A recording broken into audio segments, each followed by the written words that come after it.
So the next thing is psoriasis. It's one of the most common chronic inflammatory skin conditions that we see.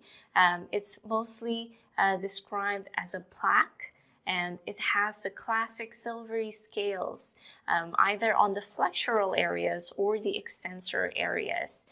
So it depends whether it's an adult or a child where the lesions you can find it, but it has the classic silvery scales and it's quite chronic.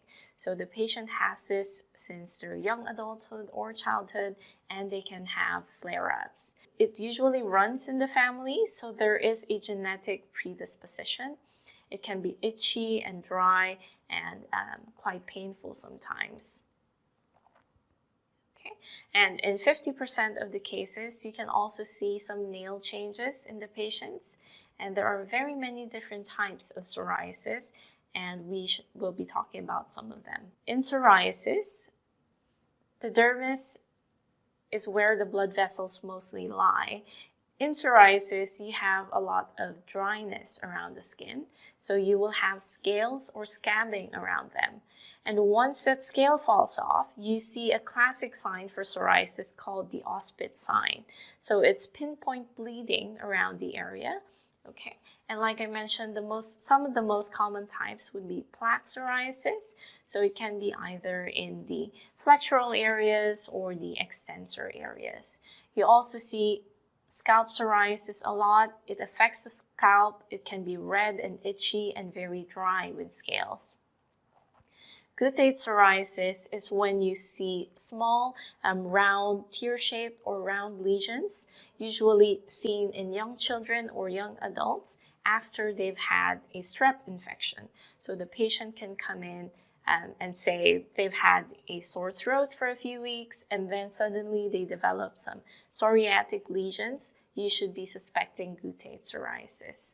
So inverse flexural psoriasis basically means it's affecting the flexural areas, and the less common types would be pustular psoriasis, where they would be developing pustular vesicles or bullae around the psoriasis. Pustulosis is pus around the hands and the soles, okay? And erythrodermic psoriasis, this one is one condition that you should be aware of. It's a medical emergency and they would need treatment on the same day because it's quite dangerous. So it affects the whole body. You would see redness and scaling all around the body and cause a lot of dehydration for the patient, so they would need admission to the hospital. So how do we treat psoriasis?